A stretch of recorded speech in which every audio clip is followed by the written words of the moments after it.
Controversy create చేయడానికి మాటలే తప్పితే ఈరోజు టెక్కలి నియోజకవర్గంలో కానీ శ్రీకాకుళం జిల్లాలో కానీ తెలుగుదేశం పార్టీ హయాంలో 5 సంవత్సరాలు ఏమేమి చేశామనేది స్పష్టంగా డాక్యుమెంట్ రూపంగా అంటారా, చర్చకి రమ్మంటారా, అన్నిటికీ కూడా మేము సిద్ధంగా ఉన్నాం. ఒక ఇరిగేషన్లో కానీ, ఎడ్యుకేషన్లో కానీ, లేకపోతే ఎంప్లాయ్మెంట్లో కానీ, ఇలా ఏ రంగంలో తెలుగుదేశం పార్టీ ప్రభుత్వం చంద్రబాబు నాయుడు గారు ముఖ్యమంత్రిగా ఉన్నప్పుడు ఆ రోజు మేము కూడా ప్రజాప్రతినిధులుగా ఉన్నాం. మా మీద కూడా బాధ్యత ఉంది. మేము ఏమేమి చేశామని చెప్పడానికి మేము సిద్ధంగా ఉన్నాం. మీరు ఈ రోజు చెప్పడానికి మీరు సిద్ధంగా ఉన్నారనేది మేము కూడా పిలుపునిస్తున్నాం. ఆయన ఊరికే మాటలు చెప్పి ఊరికే తప్పించుకోవడం కాదు. చర్చకి సిద్ధం అని అంటే రమ్మనండి. చర్చలోనే భాగంగా ఇది కూడా మేము రిలీజ్ చేస్తున్నాం. మీరు ఇచ్చినటువంటి హామీలే. మీరేం చేశారో మీరు చెప్పమనండి. అదేదో చేయలేక ఏదో ఇష్టం వచ్చినట్టు మాట్లాడి కాంట్రవర్సీలు క్రియేట్ చేసి యూట్యూబ్లో లైక్ల కోసం, యూట్యూబ్లో వీడియోల కోసం అలా చేయమనంటే మేమందరం అలా చేయలేము. మేము రాజకీయాలు చేస్తున్నటువంటిది ప్రజల కోసం, ప్రజలకు బాగు చేయాలని. సో ఉపయోగకరమైనటువంటి చర్చలు ఉంటే చెప్పండి. ఇష్టం వచ్చినట్టుగా ఈరోజు యూట్యూబ్ల కోసం ఈరోజు మాట్లాడదామనంటే దానికి నేను సిద్ధంగా లేను. ఈరోజు చర్చకి మీరు సిద్ధంగా ఉంటే దీంతోనే మొదలు పెట్టండి. కాపీ పంపిస్తాం. ఎన్ని హామీలు ఉన్నాయి జిల్లాలో కూడా, శ్రీకాకుళం జిల్లాలో కూడా సభలు పెట్టి ఏమేమి ఇచ్చారో అవి కూడా మేము పొందుపరిచాం. దాని మీద మీరు అందరూ కూడా ఇచ్చేయండి. ఏ మేజర్ హామీలు నెరవేర్చారు శ్రీకాకుళం జిల్లా?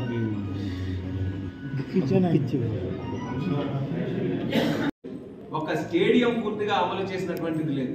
ఈరోజు స్టేడియంలో లేవు ఎక్కడా కూడా. ఏమంటున్నారు? ఆడుదాం ఆంధ్ర అని అంటుంది. ఎంత ఆడుతావు అయ్యా జగన్మోహన్ రెడ్డి ఆంధ్రప్రదేశ్ రాష్ట్రంతో? సరిపోదా నీకు? ఇంకా మనశ్శాంతి కలగలేదా? ఆడుదాం ఆంధ్ర అనేది కేవలం ప్రజలు, స్పోర్ట్స్ పర్సన్స్ వాళ్ళు ఆడుకోవడానికి కాదు. జగన్మోహన్ రెడ్డి అంటున్నాడు అందరితోని. అది సరిగ్గా అర్థం చేసుకోవట్లేదు ప్రజలు కూడా. మీ అందరితో ఆడుతానయ్యా, అదే ఆడుదాం ఆంధ్ర అనేసి ఈరోజు కొత్తగా పథకాన్ని ఈరోజు ప్రవేశపెట్టారు. అందులో కూడా ఈరోజు ఆట ఆడడానికి ఎవరైనా ఉత్సాహంగా ఉంటే వాళ్ళ దగ్గర కూడా 1000-2000 రూపాయలు కలెక్ట్ చేసుకుంటున్నారు డిపార్ట్మెంట్ వాళ్ళు. అంత దయనీయమైనటువంటి ఆర్థిక పరిస్థితుల్లో ఆంధ్రప్రదేశ్ ఈరోజు ఉండడానికి ఏకైక కారణం Jaganmohan Reddy. Is a financial criminal, ఆర్థిక ఉగ్రవాది. ఆ రోజు తన తండ్రి ముఖ్యమంత్రిగా ఉన్నప్పుడే 1,00,000 కోట్లు సుమారుగా దోచుకున్నటువంటి వ్యక్తి తన చేతుల్లోనే ముఖ్యమంత్రి పదవి ఉన్నప్పుడు వదిలేస్తాడని ఎలా అనుకుంటాం మనందరం కూడా?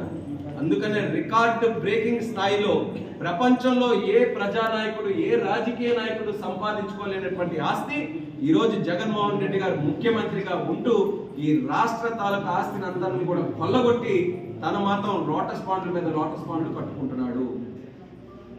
అంతే తప్పితే ఈరోజు రాష్ట్రానికి కానీ రాష్ట్ర ప్రజలకు కానీ ఒరిగింది ఏమీ లేదు. ఇప్పటికైనా సరే ప్రజలు మేల్కోవాలి. ఆ రోజు ఇచ్చినటువంటి హామీలు ఏంటో చక్కగా తెలుసుకొని వైఎస్ఆర్ కాంగ్రెస్ పార్టీకి, జగన్మోహన్ రెడ్డికి ప్రశ్నించే స్థాయిలో ప్రజలు కూడా చైతన్యవంతంగా ముందుకు రావాలని మేము కోరుకుంటున్నాం. మేము ఎలాగో ఇది రిలీజ్ చేశాం కాబట్టి వైఎస్ఆర్ కాంగ్రెస్ పార్టీ నాయకులు కూడా ప్రెస్ మీట్లు పెట్టి మరి వాళ్ళు కూడా బూతులు తిట్టడానికి సిద్ధంగా ఉంటారు. ఆ బూతుల మధ్యలో మీకు ఏదైనా సమయం ఉంటే మాత్రం మీరు ఇచ్చినటువంటి హామీలు ఏవైతే ఉన్నాయో రికార్డులతో సహా జగన్మోహన్ రెడ్డి అక్షరాల ఆయన మాటల్లో హామీలు ఇచ్చినటువంటివి అన్ని కూడా పొందుపరిచి పుస్తకంలో పెట్టాం. ప్రతి ఒక్కటి కూడా మీరు ఇన్ కేస్ ఏదైనా ఇందులో తప్పుగా ముద్రించామని మీకు అనిపిస్తే ఏ నాయకుడికైనా చెప్తున్నాను, మీరు వచ్చి మేము ఇందులో రిలీజ్ చేసినటువంటిది ఆ హామీ మేము ఇవ్వలేదయ్యా అని చెప్పినటువంటి మాట అయినా ప్రజలకు మీరు చెప్పండి. ప్రత్యేక హోదా రాలేదు, అది మీరు హామీ ఇచ్చారని మేము పెట్టాం. మీరు రండి ముందుకి, మేము ప్రత్యేక హోదా మేము హామీ ఇవ్వలేదండి, జగన్మోహన్ రెడ్డి గారు ఎక్కడ మాట్లాడలేదు అని మాట చెప్పండి. అంగన్వాడీలకి తెలంగాణలో వస్తున్నటువంటి ఆ ఇన్కమ్ కంటే 1000 రూపాయలు అదనంగా వస్తారన్నది అది అమలు కాలేదు. అది కూడా ఒకటి లిస్ట్ చేశాం. అది కూడా ఇవ్వలేదని ధైర్యంగా చెప్పమనండి మంత్రులకు కానీ, ఎమ్మెల్యేలకు కానీ. సో ఆ రకమైనటువంటి డిబేట్ చేసి ఈ పుస్తకానికి న్యాయం చేయమని కూడా వైఎస్ఆర్ కాంగ్రెస్ పార్టీ నాయకులందరికీ కూడా తెలియజేస్తున్నాం. ఇంకా మోసం చేసేటటువంటి రోజులు అన్ని కూడా పూర్తయ్యాయి. బాబాయ్ హత్య కేసు మోసం చేశారు ఆ రోజు ప్రజలకి. పింక్ డైమండ్ అలాగే మోసం చేశారు. అలాగే కమ్యూనిటీల మధ్యలో చిచ్చులు పెట్టి మోసం చేశారు. ప్రాంతాల మధ్యలో చిచ్చులు పెట్టి మోసం చేశారు. ఇలా రాష్ట్రాన్ని చెల్లా చెదురు చేసి ఆ రోజు మీ ఓట్ల కోసం రాష్ట్రాన్ని సర్వనాశనం చేసి గెలిచారు. ఆ ఉన్న రాష్ట్రాన్ని ఈ రోజు ఇంకా పీక్కొని తినుకొని ఈ రోజు ఆంధ్రప్రదేశ్ రాష్ట్రాన్ని అసలు భారతదేశంలో లేకుండా చేయడానికి ఒక ప్రయత్నం ఈ రోజు వైఎస్ఆర్ కాంగ్రెస్ పార్టీ చేస్తుంది.